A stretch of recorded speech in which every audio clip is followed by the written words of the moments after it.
My name is Adam. Hello. My name is Adam. I am currently serving as the president of Student Alumni Board, which hosts the Distinguished Young Alumni. And my name is Kanan Coker, and I'm currently serving as the Vice President of Campus Programming for SAB. On behalf of SAB, we'd like to welcome all of you guys and thank, before we get started, we'd like to thank the people that have really made this event possible. Obviously, we appreciate the support of the Alumni Association and their board of directors for their ongoing support and encouragement for introducing new programs like this. This is our third year in this program, so we're very excited to welcome two more incredible recipients back. Obviously, we'd like to thank Amy Butnerance, the president and CEO of the Alumni Association. She is an incredible example of what it means to be K-State and really show the passion that K-State has. We'd also like to welcome all of the families for coming here. It's an incredible honor to have you guys support the recipients.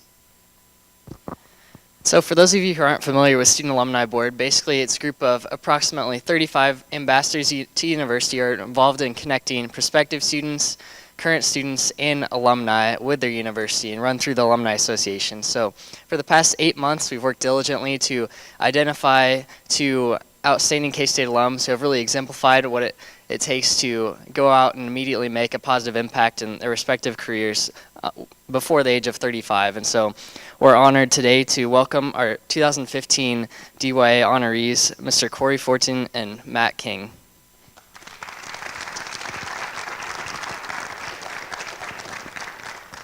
Our first speaker will be Corey, and following Corey's presentation or keynote, we'll have a time for a Q&A. So throughout his presentation, be sure to start thinking of some great questions. And then following that, we'll have a short reception out in the lobby with drinks and some treats. So go out there and mingle, talk to the recipients, talk to each other, and then at 5:15, we will reconvene back in this room for Matt King's keynote. So our first honoree, a native of Oberlin, Kansas, is a commissioned member of the U.S. Foreign Service with the United States Agency for International Development in Uganda. USAID is the lead government agency that works to end extreme global poverty and enable resilient democratic societies to realize their potential. While at K-State, he served as a member of Agricultural Ambassadors, Student Senate, Alpha Zeta Agricultural Honorary, Agricultural Council, and Collegiate 4-H, among other roles. He graduated from K-State in 2006 with degrees in agribusiness and animal sciences and industry. He also earned a master's degree of agricultural economics from the University of Arkansas. Without further ado, please join me in welcoming 2015 DYA honoree, Corey Fortin.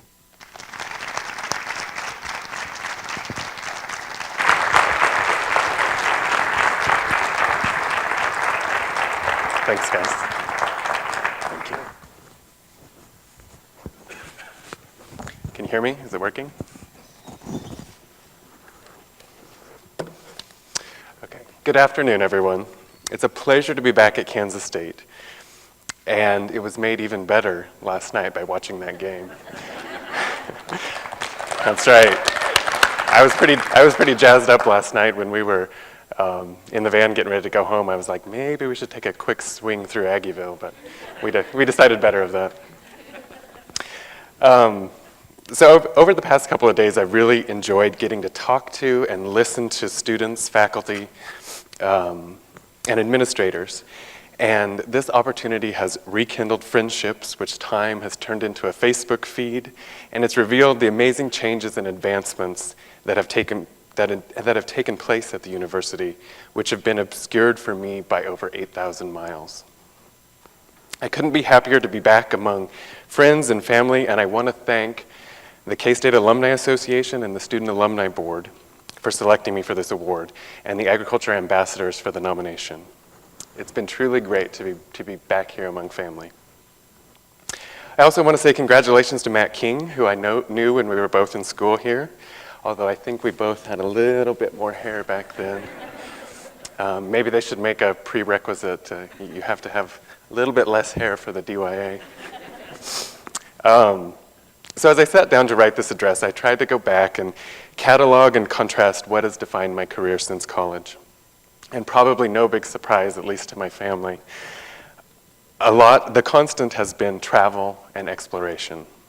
All of this started at Kansas State.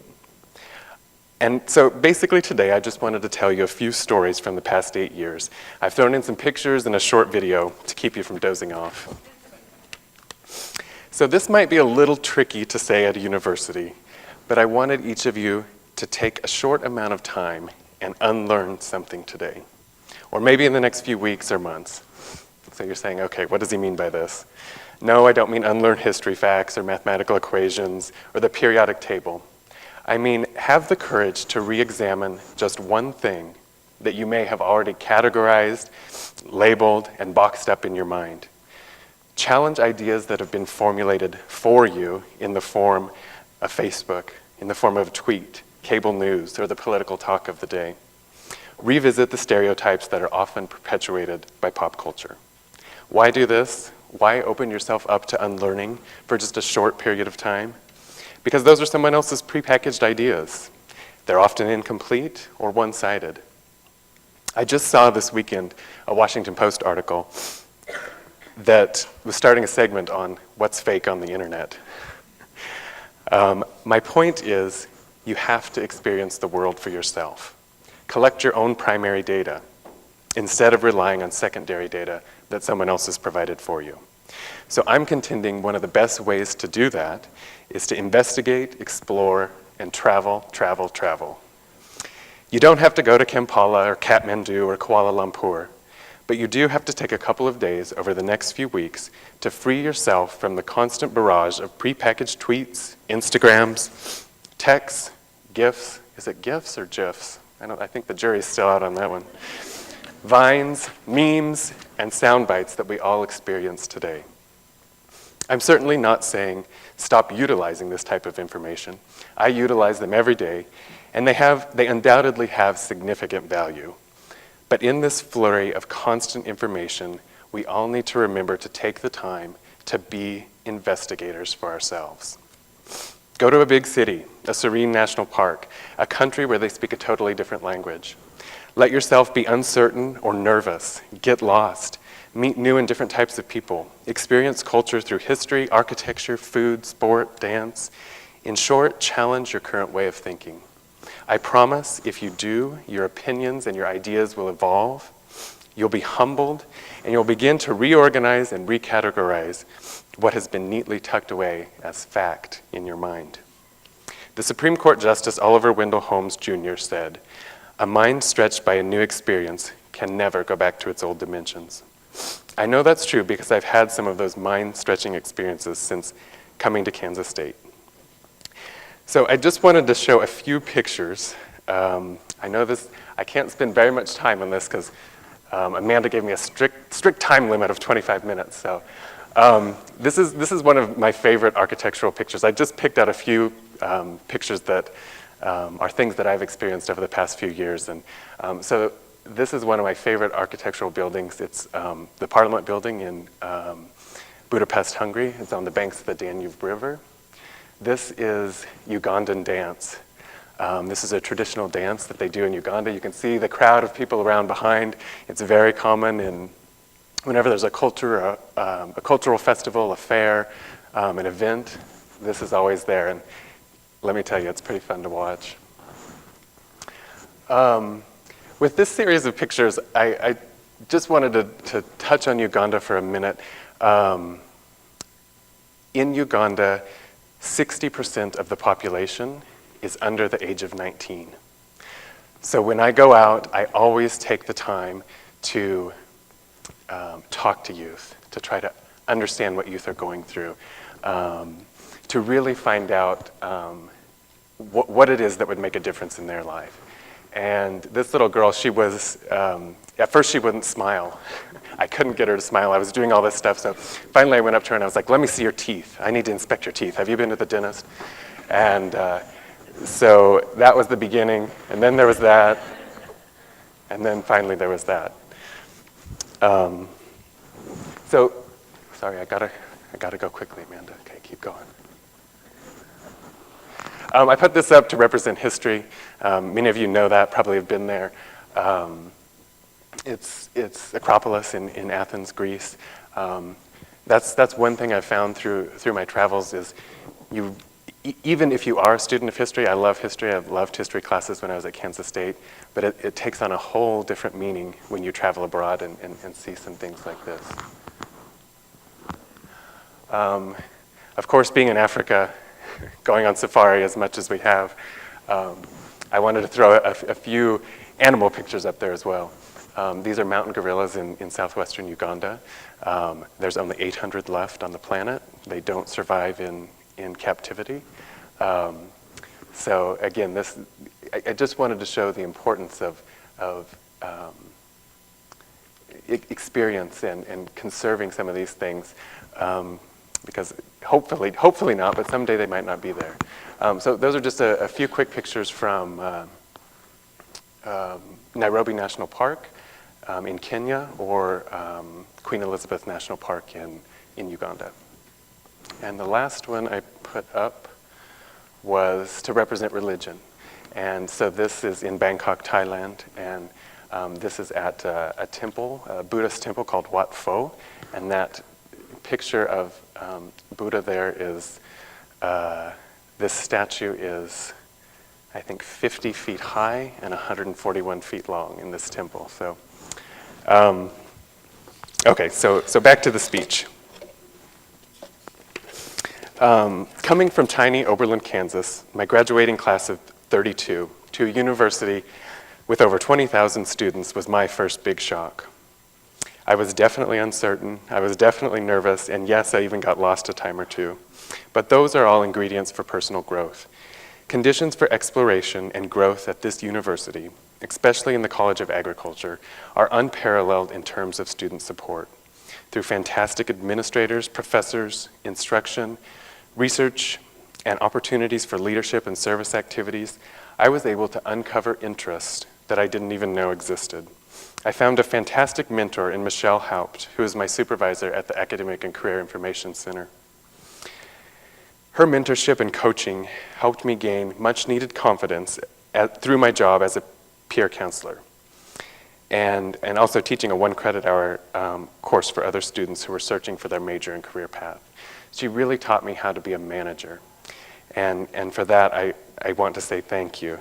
But sadly, she couldn't be here today because she continues to stretch her comfort zone, and she's preparing for mission work in Tanzania. She's moving there at the end of February. So during my sophomore year, I began to gravitate to a degree in agribusiness because it had this really interesting international option, which required a study abroad experience. I studied at the Czech University of Agriculture in Prague, and that kicked off my interest in travel and exploration. Part of the summer coursework was spending some time with a Czech farm family. And so the day I arrived on this farm, they had a lovely lunch spread out on the table, and the first course was chicken soup, or so I thought. Just as is custom here, when you're invited to someone's house, you must eat or at least try some of the food that you're served. Trust me, that custom still challenges me today in Uganda. Actually, a couple of weeks ago in the field, I had nsenene, which is fried grasshopper and onions. So that was tasty. So back to the Czech Republic. I ate the chicken soup and the rest of the lunch, and after a few hours, my stomach started rumbling, and I asked about the lunch, eventually to find out that it was tripe soup. So cut to 12 hours later, me lying on the bathroom floor. It wasn't pretty, but I'll spare you the gory details. The thing about this experience is, though, and why I told this story is because that put me in a completely vulnerable situation. It allowed me to really get to know this Czech family. I learned that they had a tremendous amount of compassion for a stranger who was sprawled out on their bathroom floor. And although I didn't speak much Czech and they didn't speak much English, the experience made me realize their compassion and values were very similar to my own family's. It was a fantastic study abroad experience, and I wouldn't have changed any of it, even the tribe. Toward the end of my time at K-State, I knew I wanted to go to graduate school and get a master's degree. I'd applied to several agricultural economics programs, and because of some sage advice from my animal science advisor, Joanne Kuba, I ended up making a decision which helped me continue on my quest for travel and exploration. With her advice, I chose the University of Arkansas for my master's program. She helped me realize how important it was to go with your gut. My decision wasn't based only on prestige or finding the highest paying assistantship. My decision was based on the impression I got from professors and administrators and the opportunities available to me in the degree program. Dr. Koopa was exactly right. I found a situation very similar to what had helped me thrive at Kansas State. And the program offered a chance to study abroad and conduct research in agriculture and rural development at the University of Ghent in Belgium. So in the winter of 2007, I moved to Belgium and spent the next 8 months studying abroad. Looking back at that experience, I realized that I learned just as much, or maybe even more, about myself and my own country than I did about Belgium. The exchange program that I took part in was made up almost entirely of students from all over Europe: Germany, Finland, Poland, Greece, and Slovakia, just to name a few. And then there was 3 Americans from the University of Arkansas. I still remember one student from Sweden at the beginning of the semester. He was giving us a little bit of attitude, like, why are these 3 Americans in our exchange program? However, as time went on, we eventually became friends with him, and upon his departure, he said, "I'm really happy to have met you guys. You changed my opinion of what I thought Americans were like." Talk about a statement that can shock you into self-reflection. What did he mean? What did he think Americans were like? This statement helped us to re-examine how we wanted to be seen in the eyes of others abroad. What do we want our culture to convey when we're overseas? How do we develop relationships in a new and different society? My point isn't necessarily to answer those 2 questions, because they're complex and ultimately each person will have to decide that for themselves. My point is the questions alone are important, and they're something we all should ask ourselves. So finally, after 8 years of studying and working at 2 universities, I decided it's time to apply to PhD programs. But with some prodding from my mom, who was thinking, is this kid ever going to get out of school? I also decided to apply for some jobs outside of academia.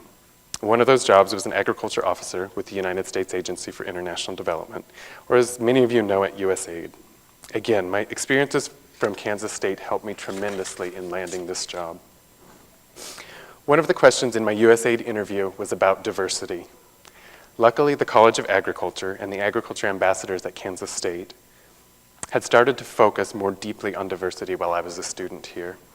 That foundation, the importance of diversity, was instrumental in my success, and I haven't stopped thinking about it since.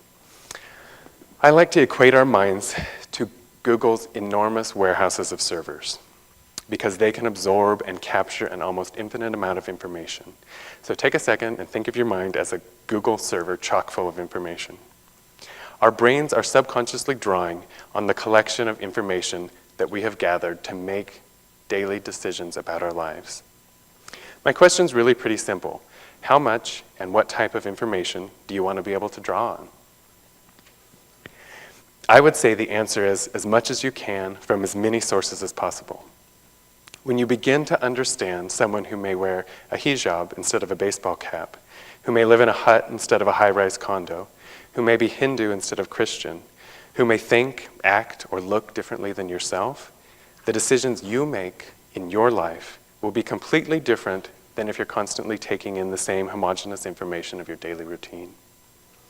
Embracing diversity creates the opportunity for empathy, and that is why diversity is important. That's why it should be sought out, and that's why it should be celebrated and encouraged to flourish wherever possible. So I began to have a much better understanding of this type of diversity in my first overseas assignment at the U.S. Embassy in Kenya. My first visit to the field was to better understand the work USAID does, and it left an indelible imprint on my heart. I wanted to read a paragraph from an evaluation of that trip to help illustrate why I think understanding and assisting others around the world is so important. To set the stage, the field visit was in a normally semi-arid region in south-central Kenya, which at the time was being hit particularly hard by a drought. We were visiting to understand the effects of the drought in the region and to determine if USAID's interventions were sufficient. Okay, so here goes. I stepped out of the stark white US government Land Cruiser, and the dry heat blasted me in the face. My boots sank into a thick layer of fine sandy red dirt. and as we walked up a small rise. At the crest, I saw a family of 8, all smiles and waving so exuberantly that it prompted an immediate smile and a hearty wave back. The unquestionable matriarch of the family began to speak. Her weary eyes and graying hair illustrated the burden she was carrying. She alone was caring for 4 children and 3 grandchildren during this difficult time. Because of the drought, the majority of her crops had dried up, and only some of her cassava was going to make it to maturity. This was a serious problem because those crops were that family's main source of food for the coming months. It's not possible just to run to the store on this farm where this family was living. So on an initial assessment, these conditions seemed almost insurmountable. However, as we continued talking, and I listened to her describe how USAID interventions were supporting this family, USAID was assisting them to access a food for work program to supplement their source of food, and to access a savings and loan group, which gave them access to additional resources. They were working with them on water capture techniques. They were also working with them to improve the agricultural technologies available to them. So being a new officer, this was only my 2nd visit outside of Nairobi, but it's a memory that I'll carry for a lifetime. Conditions on those 2 acres were precarious at best, and with the impending drought, they were likely to deteriorate further. Still, I was inspired by that family's upbeat spirit and their resilient nature. They weren't in a state of despair. This defiant Kenyan woman talked of how, when USAID's project staff worked alongside her family and provided information and resources, together they could find solutions to these seemingly insurmountable challenges. I was inspired because this was not only happening on this small farm in Kenya. It was happening all over Kenya and Ethiopia and Somalia. And in Ethiopia and Somalia, they were experiencing even worse drought conditions. And that's when it struck me. That is the power and generosity of the American people. This is the power of all of you through USAID. Hundreds of thousands of people across East Africa were assisted during this drought. That's something that's critically important and something of which Americans should be proud. I wanted to show a quick video to further illustrate some of USAID's work around the world. It spans emergency assistance and development in many different sectors of society, and I think you'll recognize the narrators. So if it works, you'll get to see it.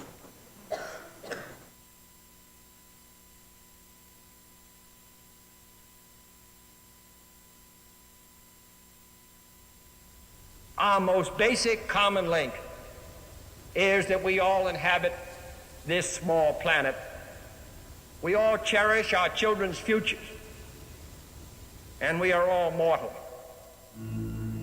Today we seek to move beyond the accomplishments of the past, to establish the principle that all the people are entitled to a decent way of life. Let us not forget that each child saved, each refugee housed, each disease prevented, each barrier to justice brought down, each sword turned into a plowshare brings us closer to peace, closer to freedom, closer to dignity.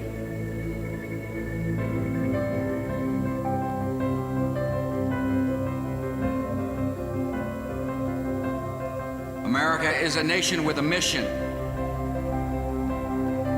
And that mission comes from our most basic beliefs.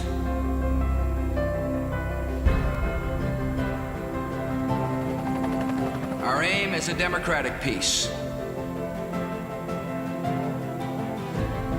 A peace founded upon the dignity and rights of every man and woman.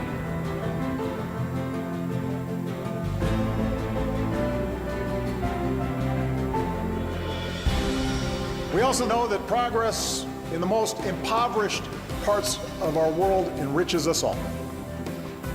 So the United States will join with our allies to eradicate such extreme poverty in the next 2 decades by connecting more people to the global economy, by empowering women, by giving our young and brightest minds new opportunities to serve, and helping communities to feed, empower, and educate themselves.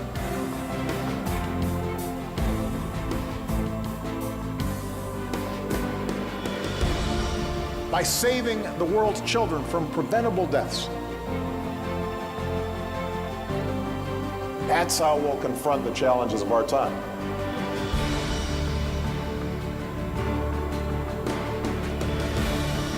This is how we will seize the promise of this moment in history.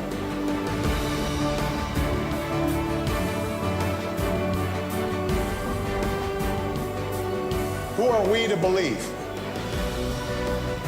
that today's challenges cannot be overcome?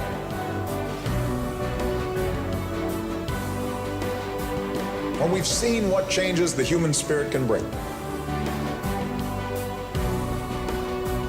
That is why we look to the future not with fear, but with hope.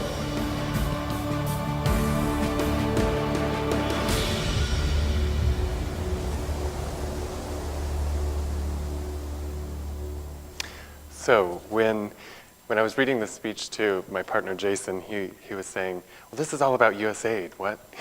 You got to talk about you too." I tried to do a balance, but I really wanted to talk about USAID because I think it's so important, and it's contributions from all of you guys. It really is from the American people that we are able to do this work overseas.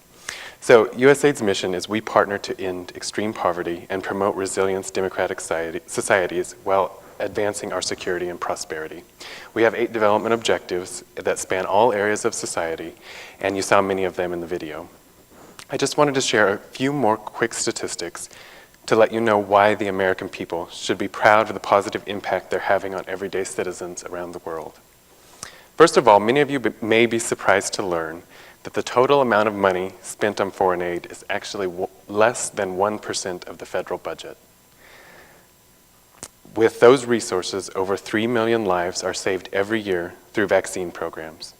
USAID is the main implementing agency in the President's Emergency Plan for AIDS Relief, or PEPFAR, which has reached 7.7 million men, women, and children with life-saving antiretroviral treatment to combat HIV and AIDS. Nearly 10 million acres of farmland around the world are now managed under improved technologies or management practices, and over $172 million in loans have been accessed by rural households through the President's Feed the Future initiative. In fact, Kansas State plays a major part in the Feed the Future initiative. USAID has been awarded USAID has awarded innovation labs totaling nearly $100 million to Kansas State to draw on the university's vast expertise to identify and advance novel solutions and technologies that support Feed the Future goals. So where do I fit into all of this? I design and help procure and manage the projects that contribute to some of these statistics. In Uganda, I manage a little over $20 million in agricultural development programs. I work in partnership with the government of Uganda, with other development partners like UKAID, the government of the Netherlands, the World Bank. Matt will get to tell you about that later. Several UN agencies, and of course the private sector, to assist Uganda in its agricultural growth and development. So in closing, when I think about the opportunities and experiences that I've had over the past several years, I realize my desire to travel and explore other cultures all began at Kansas State. Courses such as Dr. Barkley's International Ag Trade, Dr. Norman's International Agricultural Development helped set me on the path that I'm on today. The support and opportunities that were afforded to me from administrators, professors, other students, and the wide array of leadership and service activities helped me develop and refine what was important to me. And it ultimately helped lead me to the career I have at USAID today. Many people who work for USAID are idealists. And as you can tell, I'm no exception. In fact, a coworker recently said, "We don't have a lot of jobs in development, so we want to reserve every single one for someone who wants to change the world." So I wanted to thank you for listening to the ramblings of an idealist aid worker from K-State. I also wanted to get in a couple of more thank yous. I wanted to thank my family. This journey wouldn't have been possible without their continued support and guidance. And I also wanted to thank my partner, Jason. Living overseas can, of course, be challenging at times too. Travel from Uganda to Kansas is about a 34-hour trip, door to door, and all of those miles separate us from the family and friends and the comforts of home for long periods of time, and I wouldn't be able to be successful in this career without his support. And finally, I want to encourage all of you to go out and travel, explore, and experience the world firsthand. This may allow you to unlearn something that you've already categorized and boxed up as fact in your mind. In our era of instant information, don't rely on someone else's data. Remember, you're your own best investigator. Some of you may have heard the Lonely Planet slogan, do something great for your country, leave. In terms of filling up that Google server, there's nothing better. So with that, I'm happy to take any questions that you guys have.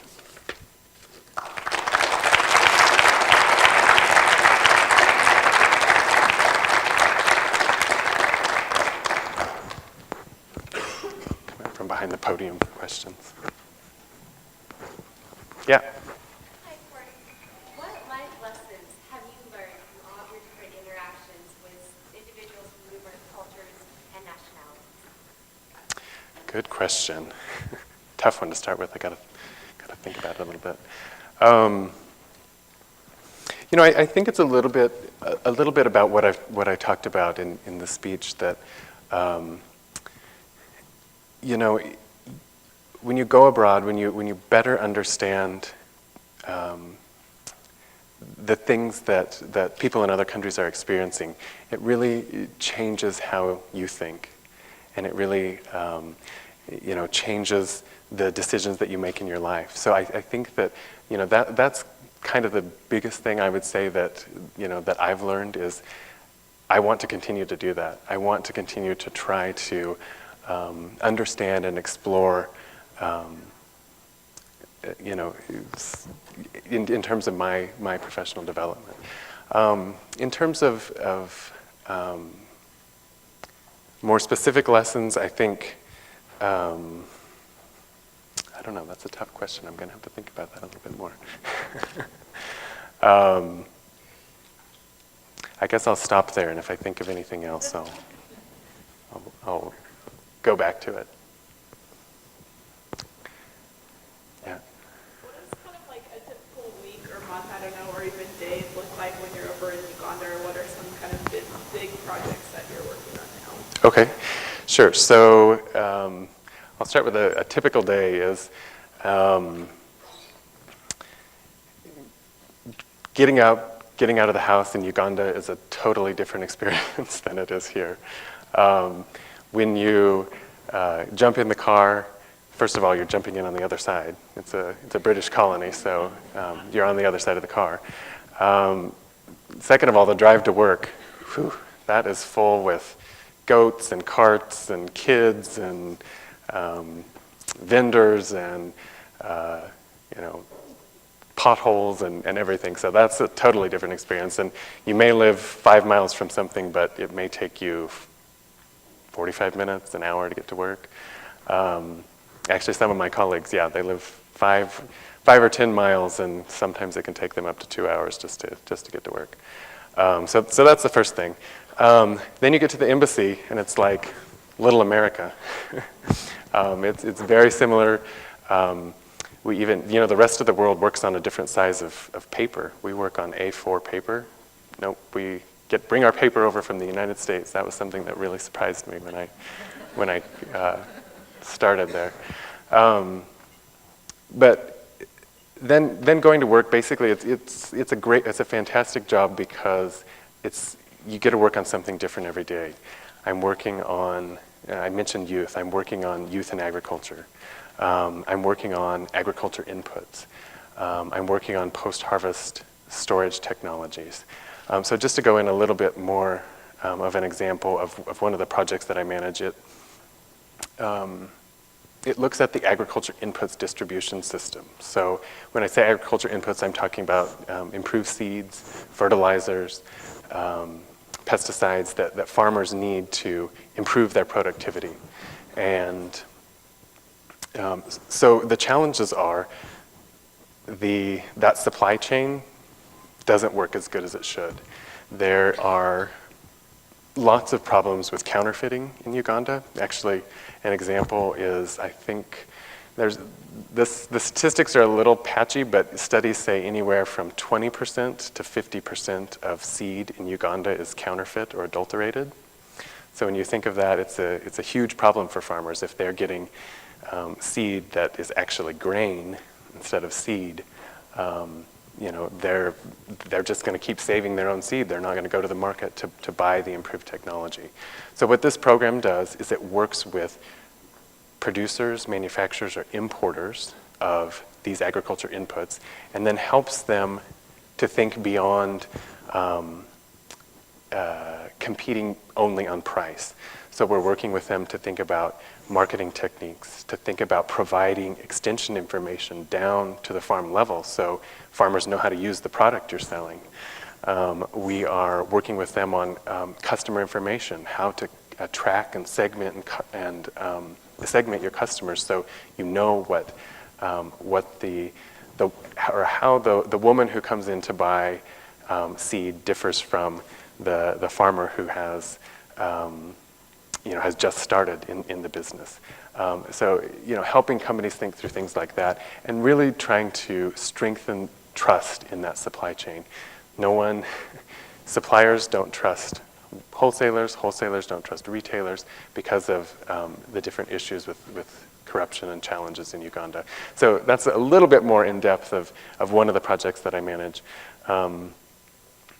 And I think I'll stop there. If you want me to keep going, I can give you some examples of other ones. Yeah.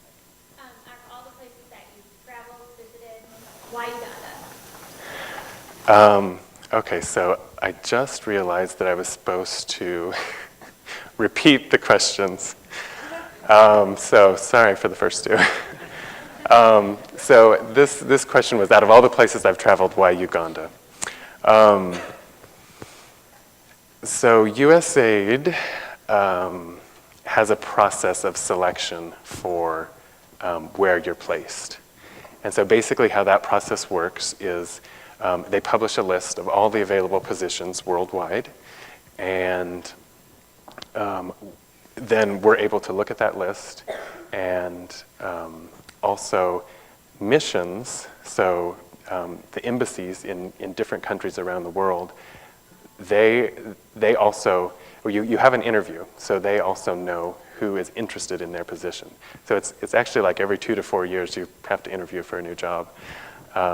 Actually, someone today described it like Rush, and it really is. It's like a sorority or fraternity rush. You're asking people, what do you think about this mission? What do you think about Honduras? What do you think about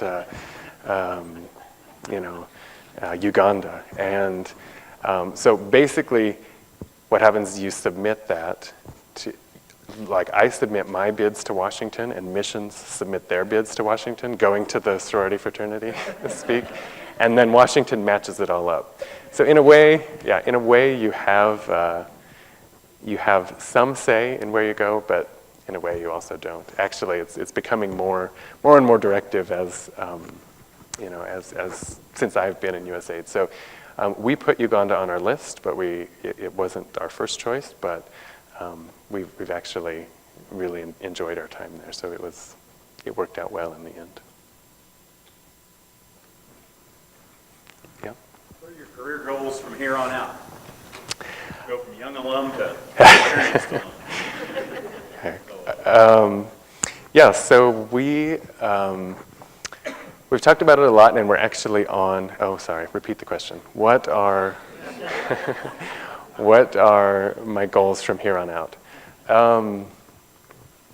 We've talked about it a lot, and USAID's a fantastic job.